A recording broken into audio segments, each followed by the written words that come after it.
மதியம் வடித்த சாதம் மிச்சம் ஆயிடுச்சுன்னா அதை தூக்கி வெளியே போடாமல் இந்த மாதிரி நம்ம உபயோகமாக செஞ்சுக்கலாம்.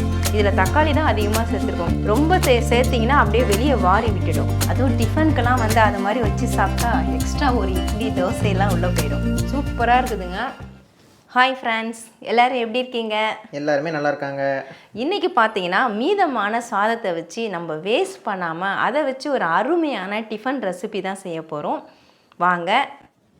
நான் இந்த கப்பில் 1.25 கப் அளவுக்கு நான் சாதம் எடுத்து வச்சுருக்கேன். மதியம் வடித்த சாதம் மிச்சம் ஆயிடுச்சுன்னா அதை தூக்கி வெளியே போடாமல் இந்த மாதிரி நம்ம உபயோகமாக செஞ்சுக்கலாம். நம்ம எந்த கப்பில் சாதம் எடுக்கிறோமோ அதே கப்பில் தான் ரவையும் அளந்து எடுத்துக்கணும். வெள்ளை ரவை எடுத்துக்கோங்க.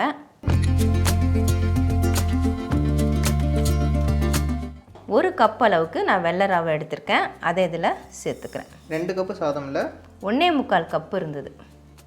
அதுக்கு ஒரு கப். அதாவது நான் ரொம்ப அழுத்தி வைக்கல. அழுத்தி வச்சா 1.5 கப்பு இல்லை 1.25 கப்பு தான் வரும். நீங்கள் கொட்டும் போதே பார்த்துருப்பீங்க, ரொம்ப லூஸாக தான் விழுந்தது. இப்போ 3/4 கப் அளவுக்கு தயிர் வந்து கொஞ்சம் புளிப்பு இருக்கிற தயிராகவே சேர்த்துக்கோங்க. அப்போ தான் டேஸ்ட்டு நல்லாயிருக்கும். இந்த தயிர் சேர்த்த கப்புலேயே நம்ம 1.5 கப் அளவுக்கு தண்ணி சேர்த்துக்கலாம். மெல்ல மெல்ல சேர்த்துட்டு இதை அப்படியே ஒரு தடவை பொறுமையாக கலந்து விட்டுடுங்க. பார்க்குறதுக்கு இப்போ எவ்வளோ லூஸாக இருக்குது. இதை நம்ம 10 நிமிஷத்துலேருந்து 15 நிமிஷம் வரைக்கும் நம்ம ஊற விடணும். ஏன்னா ரவையை வந்து நம்ம ஊற விட்டுட்டு செய்யும் பொழுது தான் சூப்பராக இருக்கும் அந்த டிஃபன் ரெசிபி. அதனால் ஒரு 15 நிமிஷம் நான் ஊற விட போகிறேன். மூடி போட்டு விட்டுறேன். ஸோ 15 மினிட்ஸ் வந்து இது ஊறணுமா? ஆமாம், இது ஊறட்டும். அதுக்குள்ளே ஒரு சிம்பிளான கார சட்னி தான் நம்ம ரெடி பண்ண போகிறோம். நம்ம சாதம் ரவையை ஊற வச்சுருக்கோங்க. அது ஒரு 15 நிமிஷம் ஆகும். அதுக்குள்ளே நம்ம சட்னி ரெடி பண்ணலாம். பார்த்தீங்கன்னா ஒரு பெரிய வெங்காயத்தை நான் ரஃப்பாக கட் பண்ணி வச்சுருக்கேன். அதை இதில் சேர்த்துக்கலாம். நீங்கள் சின்ன வெங்காயம் கூட சேர்த்துக்கலாம். அப்படி சேர்க்குறதா இருந்தால் உங்களுக்கு எவ்வளோ சட்னி தேவையோ அந்தளவு சேர்த்துக்கோங்க. 2 பெரிய தக்காளி, அதையும் நான் ரஃப்பாக கட் பண்ணியிருக்கேன். அதையும் சேர்த்துக்கிறேன். ஒரு பச்சை மிளகாய், அதையும் சேர்த்துக்கலாம். 5-6 பல்லு பூண்டு தோலை உரித்து வச்சுருக்கேன். இல்லை ஆல்ரெடி கட் பண்ணி வச்சுட்டியோ? ஆமாம், எல்லாம் நறுக்கி வச்சுட்டேன். ஏன்னா ரெசிபி ஆச்சே, கொஞ்சம் ஷார்ட்டாக முடிக்கணும், அதுக்காக. இப்போ தனி மிளகாய்த்தூள் சேர்த்துக்கலாம். உங்களுக்கு வேணும்னா வரமிளகாய் கூட சேர்த்துக்கலாம். நான் தனி மிளகாய்த்தூள் 1/2 டீஸ்பூன் அளவுக்கு சேர்க்குறேன். உங்கள் காரத்தை பொறுத்து நீங்கள் சேர்த்துக்கோங்க. சால்ட் 1/2 டீஸ்பூன் சேர்த்துக்கிறேன். இப்போ நாம் இதை தண்ணி விடாமலே அரைச்சி எடுத்துக்கலாம். நான் அரைச்சிட்டு வந்துட்டு காட்டுறேன்.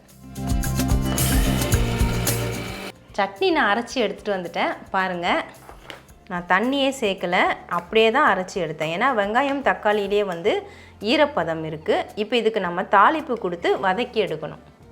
இது என்ன சட்னி? இது தக்காளி சட்னி தான், கார சட்னி தான். வெங்காயமும் போட்டேன். இது வெங்காயம் சட்னின்னு சொல்ல முடியல. தக்காளியும் சேர்த்துருக்க.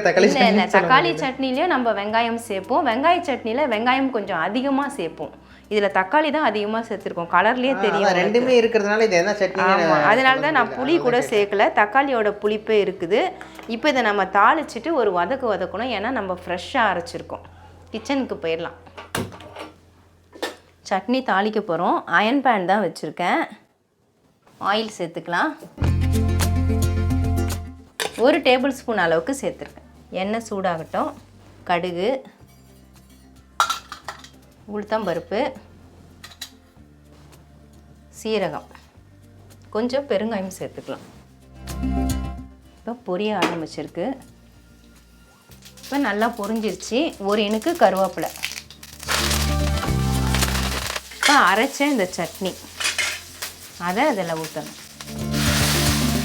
கொஞ்சம் போல் இதில் தண்ணி சேர்த்துட்டு அதிலே ஊற்றிக்கிறேன். ஜாரில் ஒட்டிகிட்ருக்கு. ஏன்னா நம்ம சூடு பண்ணும்பொழுது நல்லா திக்காக சுருண்டு வரும். இப்போ லோ ஃப்ளேமில் வச்சுட்டு ஒரு 2 நிமிஷம், 1 நிமிஷம் இல்லை 2 நிமிஷம், அதாவது சட்னி அப்படியே நல்லா சுருண்டு திக்காக வரும். நல்லா தொட்டு சாப்பிட்ற அளவுக்கு திக்னஸ் வந்தால் போதும். நம்ம பச்சையாக அரைச்சதுனால தான் நம்ம வதக்குறோம்.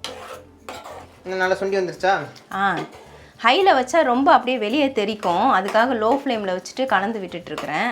உப்பு காரம் பார்த்துடலாம். சுருக்குன்னு இருக்குது.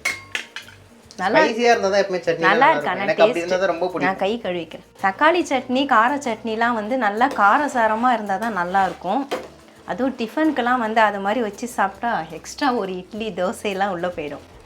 இப்போ சட்னி ரெடியா ஆயிடுச்சு. இன்னும் கொஞ்சம் ஓடுறா போல் இருக்கக்கூடாது சட்னி, அதுக்காக தான் கொஞ்சம் திக்னஸ். அது இப்போ அடுப்புலேருந்து இறக்குனா கூட திக்காகும்ல? ஆகும், அது இன்னும் ஒரு ஃபியூ செகண்ட்ஸில் வந்து நான் இறக்கிடுவேன். இப்போ நல்லா திக்காயிடுச்சு. நம்ம ஸ்டவ் ஆஃப் பண்ணிவிட்டு இதை ஒரு கிண்ணத்தில் மாற்றிக்கலாம். இது ஊறுற கேப்பில் நம்ம சட்னி அரைச்சி ரெடி பண்ணிட்டோங்க. நல்லா காரசாரமாக இருக்குது. இப்போ பாருங்கள், 15 நிமிஷம் ஊற விட்டுருக்குறேன். எவ்வளவு திக்காக இருக்குது உங்களுக்கு பார்க்கும்போதே தெரியும். நம்ம தண்ணி ஊற்றி தாராளமாக தானே ஊற்றி வச்சுருந்தோம். ஊறினதுக்கப்புறம் இந்த ரவை நல்லா ஊறிருக்கு. இதை அப்படியே ஒரு கலக்கிட்டு நம்ம மிக்ஸி ஜாருக்கு மாற்றி விட்டுக்கணும். இந்த ரவையும் சாதத்தையும் நான் இதில் மிக்ஸி ஜாரில் மாற்றிட்டேன். இப்போ இதில் கொஞ்சமாக நம்ம தண்ணி சேர்த்து விட்டுக்கலாம். ஏன்னா அரைக்கிறதுக்கு நம்ம தண்ணி ஊற்றணும். அது இதில் ஒட்டிகிட்ருக்கிறதையே நம்ம அப்படியே சேர்த்து விட்டுடலாம். நான் ஒரு அரை கிளாஸ் வரைக்கும் சேர்த்துருக்கேன். ரொம்ப சேர்த்திங்கன்னா அப்படியே வெளியே வாரி விட்டுடும். அதனால் அளவாக தண்ணி சேர்த்துக்கோங்க. தேவைன்னா மறுபடியும் கூட நீங்கள் சேர்த்துக்கலாம். இதை நல்லா ஃபைன் பேஸ்ட் மாதிரி நம்ம அரைச்சி எடுத்துக்கணும். நான் அரைச்சிட்டு காட்டுறேன். இப்போ நான் அரைச்சி எடுத்துகிட்டு வந்துட்டேன். பாருங்கள் எப்படி இருக்குன்ட்டு. நல்லா நைஸாக உளுந்து சேர்த்து நம்ம மாவு அரைச்சா எப்படி இருக்குமோ அந்த அளவுக்கு நல்லா நைஸாக அரைப்பட்டிருக்கு. இப்போ இதை நான் பவுலுக்கு மாற்றிக்கிறேன். இப்போ இந்த மாவுக்கு தேவையான உப்பு நம்ம சேர்த்துக்கலாம். நான் அரை டீஸ்பூன் அளவுக்கு சால்ட்டு சேர்த்துக்கிறேன். சேர்த்துட்டு நல்லா கலந்து விட்டுக்கோங்க. மாவு ரொம்ப திக்காக இருந்தால் கொஞ்சம் தண்ணி சேர்த்துக்கணும். நான் ஜார்லேயே கொஞ்சம் தண்ணி சேர்த்துக்கலான் இருக்கேன். அதுக்குன்னு ரொம்ப தண்ணியாகவும் ஆகிடக்கூடாது. அதனால் பதமாக சேர்த்துக்கோங்க. சேர்த்துட்டு நல்லா கலந்து விட்டுடணும். சாதம் மீதம் ஆயிடுச்சுன்னா இந்த மாதிரி நம்ம பேட்டர் ரெடி பண்ணிவிட்டு நம்ம தோசை ஊற்றி கொடுத்துக்கலாம். இப்போ மீதமான சாதத்தை வச்சு நம்ம மாவு ரெடி பண்ணிட்டோம். தோசை ஊற்ற ஆரம்பிச்சிடலாம். இந்த கன்சிஸ்டன்சி இருக்க மாதிரி பார்த்துக்கோங்க. மாவு ரெடி ஆகிடுச்சு. தோசை ஊற்றுறதுக்காக ஸ்டவ் ஆன் பண்ணிவிட்டு தோசை தவா வச்சுருக்கேன். கொஞ்சமாக எண்ணெய் விட்டுட்டு டிஷ்யூ பேப்பர் வச்சு நான் தொடச்சி விட்டுறேன். இல்லை வேஸ்ட்டு கிளாத் எதனா சின்ன பிட்டு வச்சுட்டு கூட நீங்கள் தொடச்சி விட்டுடலாம். ஒட்டாமல் வர்றதுக்காக தான் இந்த ப்ராசஸ்ஸு. இப்போ மாவு எடுத்து ஊற்றிக்கலாம். நான் இந்த கரண்டியில் 2 கரண்டி ஊற்றுறேன். ஏன்னா இது பெரிய தவா. ஊற்றிட்டு அப்படியே மெலிசாக தேய்ச்சி விட்டுருங்க. ஸ்டவ்வை ஹை ஃப்ளேம்லேயே வச்சுக்கோங்க. சுற்றிலும் நம்ம எண்ணெய் ஊற்றிடலாம். நடுவுலையும் கொஞ்சம் லைட்டாக ஊற்றிடுங்க. திருப்பி போடும்பொழுது ஒட்டாமல் வரும். ஒரு 2 நிமிஷம் அப்படியே விட்டுறணும், வேகட்டும். இப்போ 2 நிமிஷம் ஆயிடுச்சு. நம்ம தோசையை திருப்பி போட்டுடலாம். பொறுமையாக தான் திருப்பணும், ஏன்னா ரொம்ப சாஃப்டாக இருக்கும். நம்ம சமையல் சோடா கூட சேர்க்கலை, ஆனால் எவ்வளோ சாஃப்டாக இருக்குது பாருங்கள். உடையில, அது ரொம்ப சாஃப்டாக இருக்குது. அது லெஃப்ட் ஓவர் ரைஸில் பண்ணதுனால அந்த அளவுக்கு. நார்மலாக வந்து சமையல் சோடா சேர்ப்பாங்க. நான் சமையல் சோடாவே சேர்க்கல, ஆனால் ரொம்ப சாஃப்டாக இருக்குது பாருங்கள். அப்போ சாப்பிடும்போது எவ்வளோ டேஸ்ட்டாக இருக்குது. வடிச்ச சாதம்ன்றதுனால அந்த அளவுக்கு ஒரு, அதுவும் ஒரு காரணம். ரவையை நம்ம நல்லா ஊற விட்டு அரைச்சதுனாலையும் நல்லா மைய அரைப்பட்டிருக்குது, அதுவும் ஒரு காரணம். திருப்பி போட்டு ஒரு நிமிஷம் இருக்கணும். நான் ஃபுல்லாகவே ஹை ஃப்ளேமில் தான் வச்சுருக்கேன். இந்த மாதிரி வெடிப்புகள்லாம் அங்கங்கே வரும், அது நீங்கள் பயப்பட வேணாம். ஏன்னா தோசையை நம்ம புட்டு தான் சாப்பிட போகிறோம், அப்படியே சாப்பிட போகிறது இல்லை. அதனால் நீங்கள் அந்த மாதிரி வருதேன்னு நீங்கள் நினைக்க வேண்டாம். லெஃப்ட் ஓவர் ரைஸ் வச்சு பண்ணால் இந்த அளவுக்கு தான் வரும். ஏன்னா அவங்க இழுக்கும் போது வந்துட்டு ஒரு வெடிப்பு கூட இல்லாமல் தான் எடுத்தாங்க அவங்க தோசை சுடும்போது. மெலிசாக தான் இழுத்தோம், அதனால வெடிப்பு வரதான் செய்யுது. ஆனால் நல்லா சாஃப்டாக இருக்கும். இப்போ இந்த சைடும் நான் திருப்பி போட்டு காட்டியிருக்கேன். இப்போ நம்ம இந்த தோசையை எடுத்துடலாம். அப்படியே ஒரு ஃபோல்டிங் கொடுத்துட்டு எடுத்துகிட்டு பிளேட்டுக்கு மாற்றிடலாம். பார்க்க நல்லா ரொம்ப சாஃப்டாக இருக்கும். ஆமாம், உளுந்து சேர்த்து நம்ம தோசை அரைச்சா எவ்வளவு சாஃப்டாக இருக்குமோ அந்த அளவு சாஃப்டாக இருக்கும்.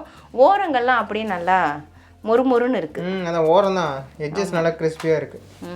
நான் ரெடி பண்ண மாவில் 2 தோசை மட்டும் சுட்டுட்டு உங்களுக்கு காட்டுறதுக்காக ரெடி பண்ணி வச்சுருக்கேன். மீதம் இருக்கிற மாவில் பார்த்தீங்கன்னா ஒரு 4-5 தோசை கிட்டத்தட்ட வரும்.